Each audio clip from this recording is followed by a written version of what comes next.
in the world is happening on Wall Street. Economic indicators. Who knows where this is going to end up? To understand the economy, you have to understand human nature.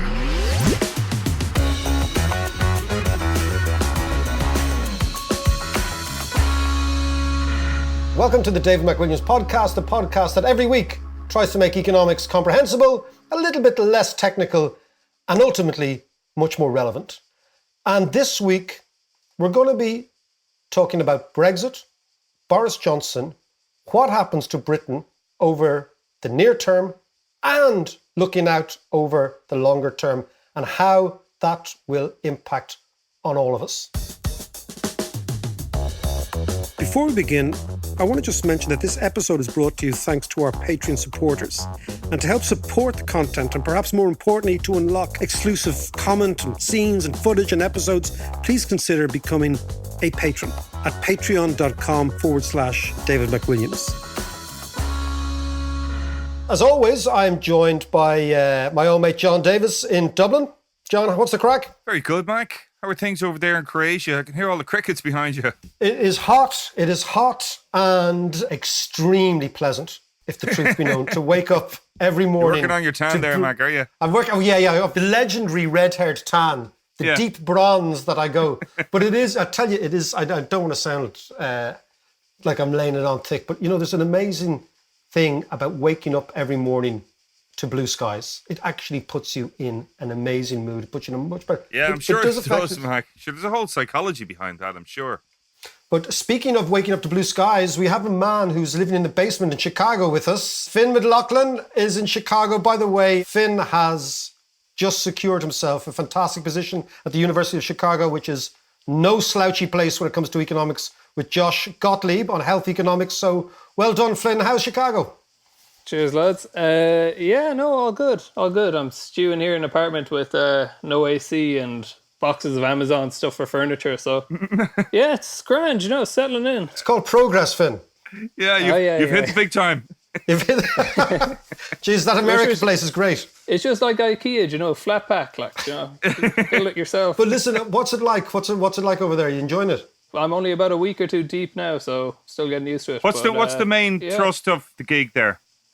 Oh God, work. No, I'm working on a few projects, so mainly on health insurance markets in the US and the complexity associated with the billing process over here. So the way people are paid and how that builds into overall premiums and stuff.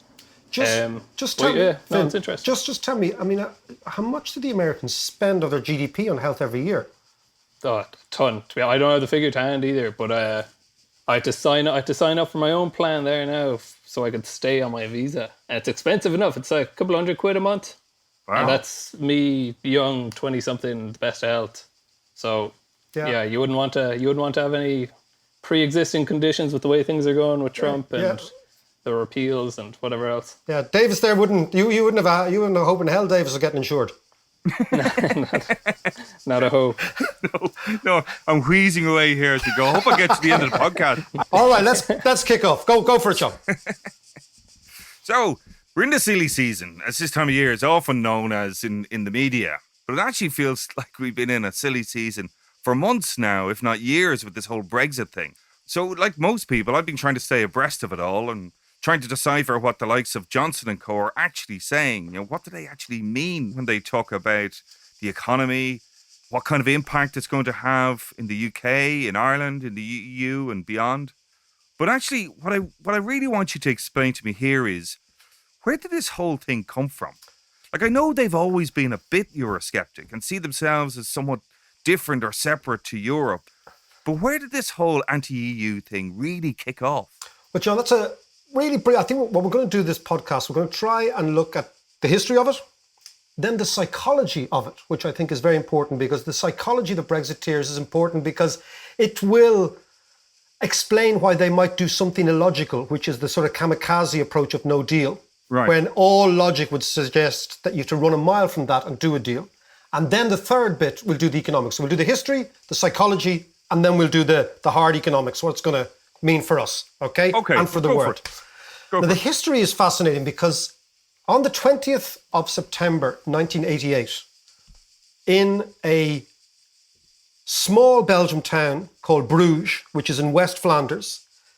I was in college there doing a postgrad, doing a master's in economics, and our inauguration speech was given by Mrs. Thatcher, Margaret Thatcher. Yeah. And at the time, The great Margaret Thatcher had been, she had been what I would say a pragmatic Eurosceptic. And by that I meant the Brits were signed up to the single market. They were really into the trade aspect of things. They were slightly dragging their feet in other areas, which the French called a social Europe. But they were in the business, right? But Thatcher came in 1988 and she made this speech and I was there. It was extraordinary. We were 9 Irish students and in about a student body about 400. And she came in and she gave this speech. And at the time I was thinking, this is quite interesting, but my visceral hatred of her and dislike for her, was so evident that it really went over my head. But that was called the Bruges Speech. And this was the beginning of Brexit. Because in this speech, she outlined a path for the Tories that would have gone from what I would call pragmatic Euroscepticism, which is just an English thing, to what I would call conviction Euroscepticism, that you were a conviction politician and being Eurosceptic was part of your armoury. And I remember sitting listening to her and not really being aware at the time that this was so significant. It was the speech she said, "Indeed, it is ironic that just when those countries, such as the Soviet Union, which have tried to run everything from the centre, are learning that success depends on dispersing power and decisions away from the centre, there are some in the community who seem to want to move in the opposite direction. We have not successfully rolled back the frontiers of the state in Britain, only to see them reimposed at a European level, with a European superstate exercising a new dominance from Brussels." So that's when she said, no more dilution of sovereignty. We are now going to be an independent country. And to give you a context, Jacques Delors was the head of the European Commission at the time. And he was a French politician, an incredible integrationist. And his idea was that we could accelerate the process of European integration. Thatcher said no. So the Bruges speech, which I was at, was the beginning of a process. Now, the interesting thing also is that around that time, all the key figures in Brexit now, so Johnson, Gove, Hannan, Rees-Mogg, all those guys were undergraduates in Oxford. And they were all members of the Oxford Union, which is a debating society. And Simon Cooper, the very excellent journalist in the Financial Times, wrote a piece about them about 3 weeks ago. It's very interesting. And what Cooper was saying is he was also in Oxford, but Cooper was an outsider. That gang? No. So Cooper was a South African, educated in Holland, went from Dutch comprehensive school to Oxford. So he was completely outside the Eton gang. He was also a different class. He was middle class. They were all upper class. But like a lot of very good journalists, he spent his time watching and almost taking mental notes about them. And what he said was that in 88, they were all in this union.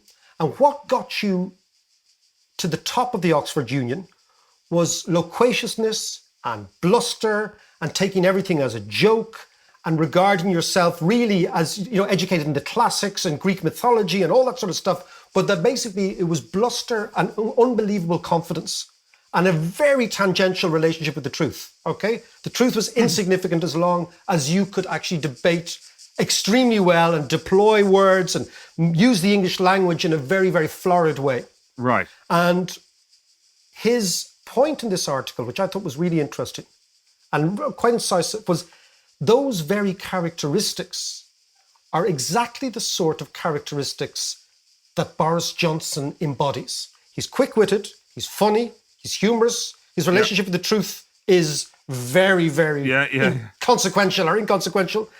But all those sort of extraordinary ability to take, references from Greek mythology, etc., those type of bluster is exactly what has driven Brexit.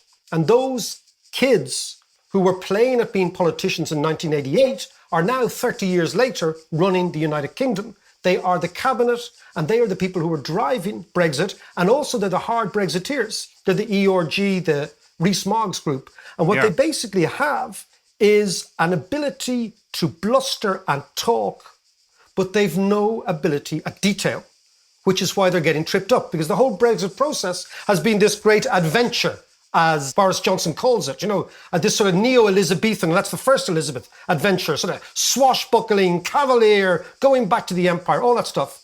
Whereas the world has moved on, but they don't seem to get that.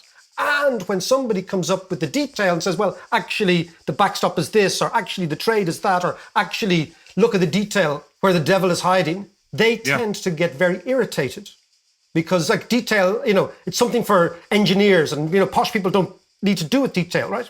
And I was thinking where that became particularly evident was anytime any of them were asked about what they were going to do about the Irish border, they always pointed to some elusive technological solution that apparently doesn't really exist yet. Yeah. So it was like a catchphrase almost that was, again, as you say, it was more bluster. It's all bluster. And now I was thinking of that because a couple of weeks ago, I was at my 30-year reunion for that college in Bruges. And if Brexit started at the Oxford Union in 1988, the anti-Brexit, the European side, started at the College of Europe also in 1988 and 1989. And the really interesting thing is that all the people who were in that college with me, so the College of Europe is a sort of a technocratic postgrad, which educates people who do economics or law all around the European Union to do this master's in order to work in the European Union. So they work in the Commission, they work at the ECB, they work at the European Parliament. And the interesting thing is, in the same way as 30 years later, the people who were playing politics in Oxford are now running the UK, 30 years later, the people who were in college with me are now very, very senior in the European institutions. But there's one crucial difference, and this is why I think no deal is very, very possible. The Europeans that I studied with, who are now very senior, are technocrats. They are into detail. They don't make mistakes in negotiations. They are not particularly flamboyant people. They're not the best of crack to go out with. But what they are is they are the sort of non-commissioned officer class of the European Union. And they are the people setting policy. So when, for example, the Brexiteers thought that what they would do was that Britain would negotiate with Germany over the heads of the rest of Europe. Remember, there was the British thing, well, the Germans just want to sell cars to us and we'll do a deal with them. Yeah. They didn't figure out that the Europeans would do the opposite. They'd make the European Commission negotiate for Europe. So one voice under Barnier. And all the people advising Barnier were the people who were in college with me 30 years ago. And a couple of weeks ago, we had this reunion and I sat and chatted to them. And it was just fascinating. Their view was, look, Brexit has happened as far as we're concerned. We have absolutely no interest in giving the British anything because ultimately what the Brexiteers want to do is undermine the European Union and they want to begin the process of loosening the European Union and they're hoping that somebody else after Brexit will leave. So when you sit and talk, I mean, Sabine Weyman, who's the senior negotiator, was in the College of Europe. All these people, she's the Barnier's right-hand woman, right? Yeah. They all say... She was in college with you? She was in the college a couple of years after me, right? Right. But she's from this this school, right? And she's from the Well. So the people in the College of Europe and the people of the Commission, in the same way as the Brexiteers were informed by Mrs. Thatcher in 1988 and delusions of empire and the conservative machine under Thatcher and Geoffrey Howe and all those people in the 80s, the College of Europe kids are also products of their history. But what really formed their view was the fall of the Berlin Wall in 1989. That's the big event that formed their worldview. And consequently, Europe, the sense of Europe, the political capital invested in the project is overwhelmingly theirs to try and bolster. So what you have, John, is these two almost different types of people. You have the upper class English toffs in their red corduroy trousers, okay? Or their mustard trousers. You've got those lads who are all bluster, okay? It's like a uniform. Exactly. And you have these slightly technocratic people. And when the irresistible force of the upper class, overconfident toffs smashes into this unmovable object of the technocrats who are being driven by treaties and really detail, something has to give. And it's very, very easy for me to see how we could limp into a no-deal scenario, even though the no-deal scenario is a kamikaze move for the Brits. And just one final thing on Johnson. In a couple of months after I graduated from that college, I took a job with a small European publication called the European Report, which was basically a journalistic job reporting on what the European Union were saying. So every day you had to go down to a thing called the porte-parole, which happened at midday every day, which the EU Commission spokesperson came out and in French and English said, this is what the Commission's doing today, right? And Johnson was also there. And I always remember him like he was a really standout figure, you know, just the state of him. Number one, right? The head in him, right? But he was clever and he asked clever questions. And the interesting thing is also, this was the beginning of Johnson's conversion to becoming the key Brexiteers. Because think about it, Johnson was lived in Brussels. His dad was a World Bank official. His grandparents are cosmopolitan. One's American, one's Turkish. He's not a little Englander by his blood. This is a fabrication. And what he did, Johnson realized that he could make a fool of the European Commission via his column in the Telegraph, where this is the one about the straight bananas and all this sort of thing. And constantly he was feeding this almost like his own little game of how to actually big up Boris. And Boris became the favorite Eurosceptic of the Telegraph at a time when Mrs. Thatcher was going full jihadi Eurosceptic in politics.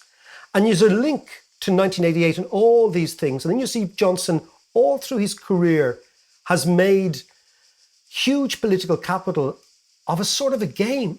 And the game has been almost like a caricature Eurosceptic, where deep down, Johnson, I don't think, is one. And that's why we all know that, we know that Johnson had 2 articles ready to go when he was going to be, was he going to go for Remain or Leave? He had 2 articles in the Telegraph. One was going to be overwhelmingly pro-European. The other one was going to be overwhelmingly anti-European, and he vouched to go for the anti-European one. So up until the last minute, he was never really a Brexiteer. He was much more, when Johnson was the mayor of London, he was cosmopolitan, he was into immigration, he was into capital flows. He was actually a good mayor of London. I mean, I was living in London he was a liberal, at the time. He was a liberal. Right, so tell me this then. If you're saying that he was such a smart guy, he's clever, and he had such insight, is all this bluster then just a front? And is he just playing to his base, as it were, to use a kind of a Trumpian comparison? Well, it's basically Boris Johnson's base is Boris Johnson.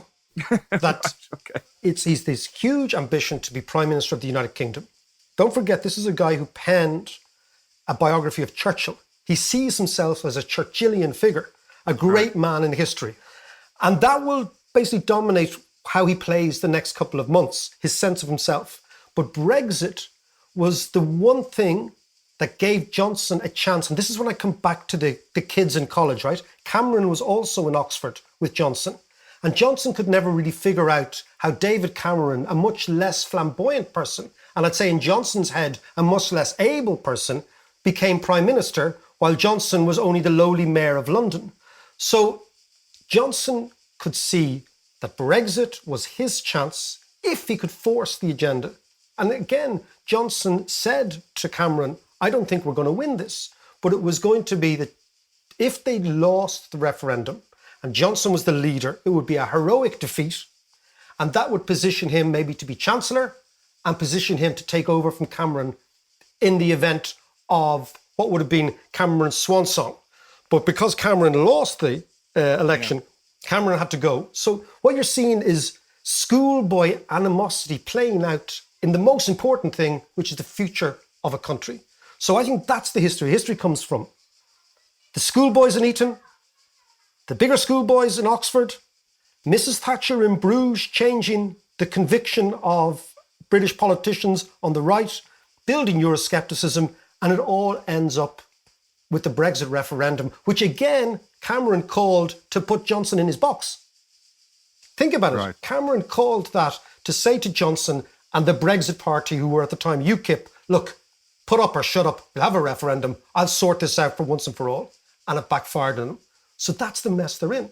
That's the historical place where the UK have come from in the last 30 years. Okay, so that's the whole history. That's the whole background side of things. But what I've been noticing recently, and in all the debates, a lot of the focus has been on the personality. And a lot of the economic arguments have been getting lost. Could you talk us through those? Actually, maybe Finn, you could give us a view on things. Yeah, you're dead right in that. Like, as David said earlier, these people aren't interested in detail. That's not what they see that as someone else's job. But even just so, the main headline figures of Brexit obviously come down to trade. And if you want the figures on UK trade with the EU. So the EU is the UK's largest trading partner in 2018. So UK exports to the EU were 289 billion, which is 46% of all of the UK's exports. Right. UK imports from the EU were 345 billion, so 54% of all UK imports. So throwing all that together, the UK had an overall trade deficit of minus 64 billion with the EU last year in 2018. And obviously, when you look into the breakdown of that, they have a surplus of 29 billion when it comes to things like services. So that's all driven by the financial sector, the legal sector, consulting. And that was outweighed by a deficit then of minus 93 billion in trade and goods. So that's their dealings with the EU. Now, outside the EU, the UK has a trade surplus of 44 billion with non-EU countries. Right. Again, breaking that down, that's 83 billion of trade and services, and that outweighs a deficit of minus 39 billion in goods. So essentially, the EU is the largest market for the UK, which flies in the face of the whole underpinning economic arguments of Brexit. So they need a deal in some way or other. Well, yeah, here's the thing, and as Johnson will probably go on to say now in the next couple of months is, no, we'll pioneer and strike trade deals with the rest of the world, and we'll expand our ties with the Anglophone countries and the Commonwealth and whatever else, which is, it's all bluster, because you look at the dynamics of it, trade deals are primarily based on the size of the market that you command and the size of the market that you're granting access to. And in simple terms, the UK is a much smaller market than, let's say, the US. It's one of the people they're eyeing up at the moment. Sure. And I mean, John, I think what's interesting is one of the Brexit slogans is that the UK is a great trading nation. Yeah. Great trading nations tend to have trade surpluses, which is why they're great. The UK hasn't had a trade surplus for 20 years, okay? It's actually a poxy trading nation, right? It actually ends up importing most essential stuff. And I'll give you a quick statistic, right? And I know Ireland's figures are changed by multinationals, but that is our economic model. The UK exports 12,000 euros per employee per year. Okay. Ireland exports 61,000 euros per employee per year. Wow. So Ireland is actually the great trading nation. My point is the structure of the UK, I think they're too far behind. Like if you look at in manufacturing, right? The French and the Germans are miles, miles, miles ahead of them. And you don't become a good manufacturing nation overnight because you change your trade. You become a good manufacturing nation because for years and years and years, your companies have invested in brilliant technology. How that's been fed by an education system that produces engineers and scientists. So it's an overall holistic end game. Trade is the ultimate expression of lots and other parts of the economy. And the UK abandoned that years ago, okay, when they destroyed their own manufacturing base, when they destroyed their own industrial base and decided to become this sort of high-tech, low-tech is actually the case, service economy, because services tend to be low-tech, right? So I think the other thing is that the single biggest factor in trade is geography. You trade with people you live beside. That's always been the case. Yeah. And consequently, this idea that the Brits will trade more with Asia than they will with Belgium or Holland or Ireland or Netherlands is totally against all sensible common sense economics when it comes to trade. Okay. But this doesn't really add up, Mac. I mean, why would they risk their economy in the short term and the future of the country in the long term? I'm not sure if I get it. What's going on in their heads? What's the thinking behind that? I think this is a really fascinating area. And I call this the psychology of the Brexiteers. Okay, and I've said that, and you and I have lived in London. We've worked with people like this. Yeah. I've listened. I call them kind of golf club revolutionaries. That they're in the home counties with this fictitious notion and with their red pants and their tweed jackets. Exactly, with the red pants and the tweed jackets and their imported German cars, ironically, right? And what I've always said, there's a very strange thing going on, right? It's this weird combination of self-pity on the one hand, that they are the victims of some great orchestrated European agenda to dominate them. So self-pity, but John, accompanied with overconfidence. And this is a really frightening cocktail for anyone to have. So you're a victim on the one hand, but you're overconfident on the other hand. Okay? Yeah. It's like really, the oxymoron, that.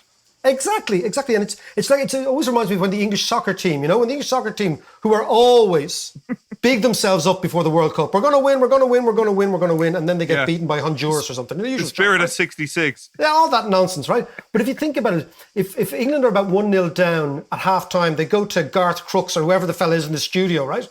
And it's always somebody else's fault that they're 1-0 down. Yeah. It's like a bad referee or a dodgy decision. But they always seem to claim that they have the wherewithal, the overconfidence to come back in the second half, right? So what I see in Brexit is something deeply psychological.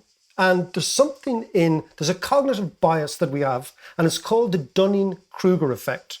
And it's very evident actually in males, in all of us. And it's this inability to see your own inadequacies. So you overemphasize your own role when things go well. You say you're brilliant. And you underemphasize your own role when things go badly, if you're incompetent, and you blame somebody else. Yeah. And I've always noticed that a lot of men have it, as opposed to women. I see it with my own kids if they do an exam, for example, right? The young fellow will come in, I say, how'd you do this? Oh, man, I aced that. And he walks off and he gets a D, for example. Whereas my daughter, on the other hand, will come in, I say, how'd you do, Luce? And she goes, oh, my God, I just think I'm barely passed, right? And she does fine. So it's this inability to, and it's a very, very deep psychological cognitive bias that all of us have. But I think it's Darwin said something really interesting, Charles Darwin. Yeah. The quote is, ignorance more frequently begets confidence than does knowledge. Beautiful quote. So basically what happens is the more ignorant you are of a situation, and the Brexiteers are very ignorant of Europe and Ireland, whatever, rather than creating self-doubt, as our friend Darwin, who was a pretty clever fellow, said, it sometimes creates overconfidence, right? And it's back to the bluster. It's the idea of a little piece of knowledge being a very dangerous thing, right? Yeah, it's filling in the gaps with notions. Exactly. And I think the Brits, the Brexiteers, have been caught in this weird psychological drama with themselves, where they can be victims and conquerors at the same time. They can be put upon, and yet they believe that once they break the shackles of the oppressor, they will turn themselves into a fantastic trading nation again, like they did in the empire. The only reason they were a trading neighbor in the empire is they kicked the shit out of everyone, right? Yeah. And if you kick the shit out of everybody, you trade on your own terms, which is why they destroyed the Indian cotton industry, totally destroyed it. Amazingly, the Maritime Act banned any ships coming from the Caribbean from docking in Ireland. They all had to dock in Bristol and in Liverpool. So there are all sorts of weird things they did to massage trade to the benefit of England. So they're thinking they can go back to that, but those days are over. So sorry, tell me again, what was the name of that psychological effect? So it's called the Dunning-Kruger effect, okay? The Dunning-Kruger effect is a cognitive bias whereby one is we overestimate our own abilities. Two, we don't recognize talent in others. And three, we fail to recognize our own inadequacies and blame our own inadequacies on someone else. And this is deep in our own psychology. And I believe that's the sort of thing that children display. And as you get older, you begin to become more self-aware. But the Brexiteers seem to me to have gone the opposite. As they get older, they become less self-aware and more childlike, and ultimately then they tend to cod themselves about their own competencies, their own abilities, and this is dangerous because this all suggests to me that they will throw, or they could throw, their toys out of the pram and go for no deal. It's more psychological than economic. I know somebody else with the Dunning-Kruger effect. Our friend over there in the States with the funny head. Well, the funniest thing is that Dunning-Kruger is a study done by two professors. And you're right, it's about narcissism, but the most important thing is it's about how incompetent people don't see their own incompetences, right? And it comes from a bizarre study, John, done by these two professors, Dunning and Kruger. And the case study they had was a notoriously pathetic American bank robber who used to spray lemon juice on his face because he believes that the lemon juice would make him invisible. Okay? I jest you not. And I think, Finn, isn't there the opposite of that as well? Yeah, so the inverse of that, so to speak, is the imposter syndrome, where you have people that have risen to the upper echelons or the top level of expertise who will often feel unaccomplished enough or unable to speak on a certain topic because essentially they know so much that they know what they don't know. Right. So, and this is why a lot of academics, I think, rarely. It's funny, when we're doing something just on that on Kilconomics. Kilconomics is all about kind of someone is a jack of all trades. They come in, they're able to talk about this, that, and the other. And a lot of academics simply will not sit on a discussion about something that they are not the absolute expert in. Yeah. Which is so there you have it, John. And you're right about Trump, John. He has the Dunning-Kruger effect squared, that man. Okay? Cubed, exactly. Yeah, and not only that, but since the UK are now setting themselves up for trade deals with the US, how's that going to play out? And where do we go from here economically? Well, I think where we go economically will depend on what Johnson chooses to do politically. So, Finn, you have got some of the polling data, haven't you, about what the likely next political moves are in the UK? And then we'll come back and see the economics. Yeah, sure thing. So, I mean, it's hard when you're watching these interviews with them or you're watching them give a speech not to just sit there and be like, this guy's a fucking clown, like. But he's actually extremely popular. So I was looking at some YouGov, which is a major polling company, some of their data, which suggests that 31% of the public have a positive opinion of him. Of Johnson, of Boris Johnson. Of Johnson, yes. Whereas 47% hold a negative opinion. Now, that doesn't sound great. More people hold a negative opinion than a positive one. But you have to put that into the context of people hate politicians. So let's just compare those favorability ratings with some other politicians in the UK that have whatever, near universal name recognition. So outgoing Prime Minister Theresa May. So she's the second most popular Conservative behind Johnson. And she's seen positively by 27% of the people with a 49% negative rating. Right. And equally, on the other hand, Jeremy Corbyn, who for the many or whatever, is the most popular Labour politician, but actually faces even worse numbers. So he's got 26% of people holding a positive view versus 54% holding a negative view of him. That actually doesn't surprise me at all. No, and I suppose he's quite divisive. Yeah. But if you bear those numbers in mind and think about what Johnson's going to do for the Conservative Party. So YouGov have also done some polling data exploring two scenarios of what's going to happen next. So they asked people first, if a general election were held with Boris Johnson as Conservative leader before Brexit has been delivered, basically you see no change in the numbers. So it's 23% for the Conservatives, Lib Dems on 23%, Brexit Party on 21%, and Labour on 17%. Okay. So no real change in the short run. Now, in the second scenario, if you ask them if a general election were held with Boris Johnson as Conservative leader after Brexit has been delivered. Now, they don't specify what kind of Brexit this is, but essentially you see a decent bounce in support for the Tories. So they jump up to 28%, giving them an 8 percentage point lead over the Lib Dems. They're on 28%, which is double the Brexit Party on 14%, and Labour is down at 17%. So essentially, there's no massive change in the near term of Boris Johnson becoming the Prime Minister, and things are essentially unsettled until Brexit actually happens. Right. But obviously there's a lot of speculation in terms of what specifically Brexit means. But you do see this more long-run support for Boris Johnson as the leader of the Conservatives and the person to take down Jeremy Corbyn. So I think this is really fascinating because this will be what determines Johnson's next moves in the next few months.